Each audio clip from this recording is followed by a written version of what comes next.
Danny Ross, not only is he trashing Patrice, Bill Burr, Bob Kelly, other people, he said some very interesting things.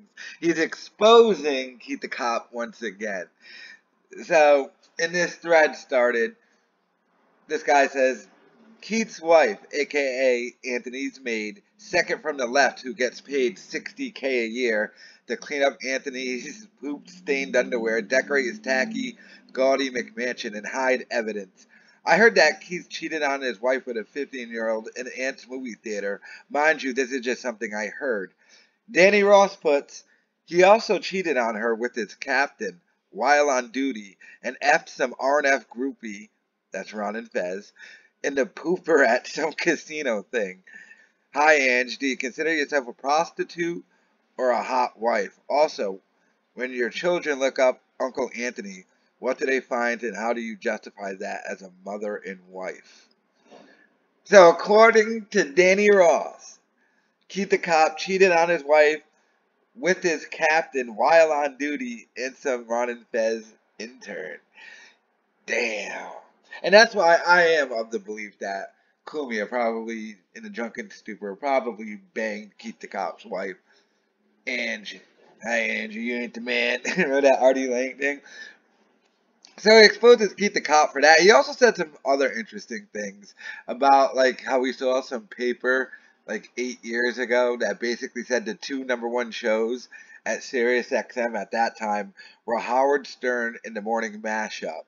And that Opie and Anthony were charging book radio rates. Now that makes sense because you might be asking why the Morning Mashup would be the second largest show at SiriusXM. Well, that makes sense because SiriusXM does have one free channel, and that's Hits One. Meaning, when you buy a car and you get Sirius, and like you just let your subscription lapse, if you go put on the Sirius, you still get the one channel for free. So that's why they would have the second rated show. That's the only show they literally give out for free in cars. So that makes sense. But according to Danny, they weren't that successful, Opie and Anthony. Although I would believe that by the time 2013, 2014 rolled around, they were probably beating Stern at that time. You have to remember, that's when Stern did the Revolution 2013 thing. Where like, we got to tweet at celebrities with fake Twitter accounts. The but the Keith the Cop thing. Look, is there any doubt all these creepy white dudes would do this type of stuff? No. I mean, these are schleps who never thought they were going to see the money or the fame that they got. Like, if Anthony Cumia never made it on the radio, he'd still be married to his wife in Long Island, working at something. He only probably started divorcing his wife because he had the money and the fame. And Keith the Cop living by proxy. Like, do you think he'd be able to hook up with groupies if he wasn't associated with Anthony Cumia? Of course not.